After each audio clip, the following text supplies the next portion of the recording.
ယောက်မောင်းနှင်လာတဲ့ဆိုင်ကယ်နဲ့လိုင်းကားလေမော်ရောင်ထိုင်းလိုမျိုးခေါ်လို့ရှိရင် Lawson Tail လို့ခေါ်တဲ့ဒီထိုင်းနိုင်ငံစမူပလကန်မြို့မှာဒီနေ့ရင်တိုက်မှုဖြစ်ပွားခဲ့ပါတယ်ရှင်ရင်တိုက်တဲ့နေရာမှာပင်ဒီဆိုင်ကယ်မောင်းနှင်လာတဲ့လူများနှစ်ဦးဆုံးလုံးဆိုရင်ပွဲချင်းပြီးဆုံးပါသွားပါတယ်အဲ့ဒါကြောင့်မလို့ထိုင်းနိုင်ငံမှာဆိုင်ကယ်တွေကားတွေစီးရတာပေါ့နော်ကိုကတတိထားတော့လဲကိုကိုပဲချိန်သူများကလာတိုက်မလဲဆိုပြီးတော့မှအရန်ကိုမှစိတ်ပူရပါတယ်နော်ဒီမှာဆိုရင်တော့ကောက်ကနေတစ်ဆင့်ပြန်ဖမ်းထားတဲ့ဗီဒီယိုဖိုင်လေးတွေတွန်းရဲ့တည်င်းဗီဒီယိုထဲမှာတစ်ခါတည်းထည့်ပေးထားတဲ့ကြည့်ရှုသူတို့တစ်ခါတည်းကြည့်သွားပါပေါ့နော်ဆိုင်ကယ်ကဆိုရင်သူ့လမ်းဘေးကြမောင်းနေတာလမ်းဘေးဖက်ချင်မှာပဲနော်ကားကလမ်းလေဘက်မှာမောင်းလာတာကမှသူကလမ်းဘေးကိုသူ့ဘာသာသူကွင့်ဝင်လာပြီးဆိုင်ကယ်ကိုနောက်ကနေဝင်တိုက်သွားတာနော်ဆိုင်ကယ်ကလုံးဝမမှားဘူးကားကပဲမှားတယ်ပုံကတော့ထင်တာပေါ့နော်ဒီမှာမြင်တွေ့နေရတဲ့အတိုင်းပဲပေါ့နော်အဲ့ဒီချိန်မှာတာဝန်ရှိတဲ့သူတွေကရောက်လာပြီးတော့ဒီကားမောင်းသမားကိုစစ်ဆေးမေးမြန်းခါမှာတော့ကားမောင်းသမားကဘယ်လိုထွက်ဆိုလဲဆိုလို့ရှိရင်တဲ့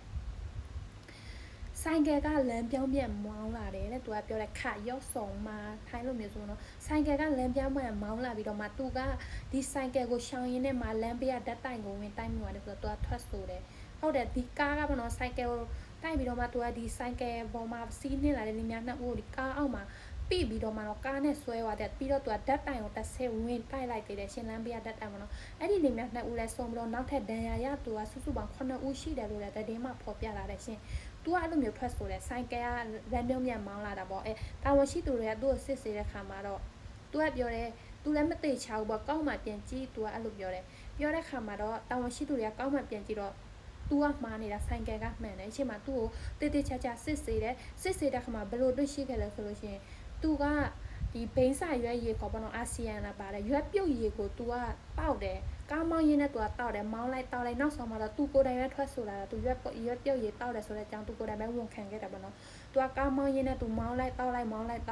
ကောလုံးသူတောက်တာဆိုရင်ဒီရွက်ပြုတ်ရေဘူးမှဆိုရင်ဘူးတက်ဝက်လောက်သူကတောက်လိုက်တယ်ပေါ့နော်ကားမောင်းရင်းနဲ့အဲ့ဒါကြောင့်မလို့ခုလိုမျိုးရင်တိုက်မှုကိုဖြစ်ပွားခဲ့တာပေါ့နော်သူကကျူးလွန်လိုက်တာပါ